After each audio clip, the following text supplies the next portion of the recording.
बिस्मिल्लाहिर्रहमानिर्रहीम।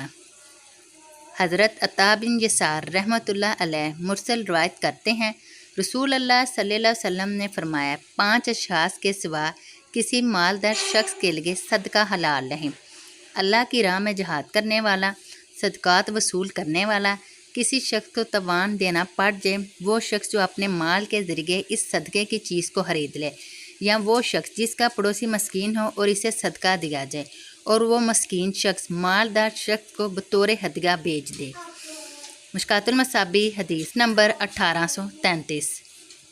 हज़रत कबीसा बिन मुहारिक रज़ियल्लाहु ताला अन्हु बयान करते हैं, मैंने एक ज़मानत की ज़िम्मेदारी ले ली तो मैं रसूल अल्लाह सल्लल्लाहु अलैहि वसल्लम की खिदमत में हाज़िर हुआ ताकि इसके लिए मैं आपसे सवाल करूं। आप सल्लल्लाहु अलैहि वसल्लम ने फरमाया, तुम ठहरो हत्ता कि हमारे पास सदका आ जाए, तो फिर हम तुम्हारी खातिर सदक़े का हुक्म देंगे। फिर फरमाया, कबीसा, सिर्फ 3 अशख़ास के लिए सवाल करना जायज़ है।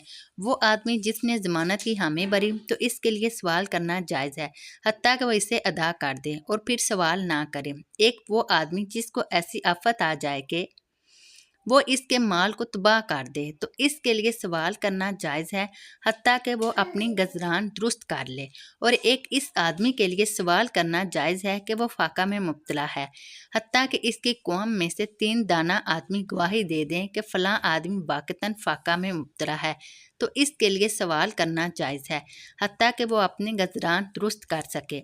और कबीसा, इन 3 सूरतों के अलावा सवाल करना हराम है और अगर कोई सवाल करता है तो वो हराम खाता है। हज़रत अब्दुल्ला बिन उमर रज़ियल्लाहु ताला अन्हु बयान करते हैं, रसूल अल्लाह सल्लल्लाहु अलैहि वसल्लम ने फरमाया, आदमी लोगों से मांगता रहता है हत्ता कि जब वो रोज़े क़यामत पेश होगा तो इसके चेहरे पर कोई गोश्त नहीं होगा। मुश्कातुल मसाबी हदीस नंबर 1839।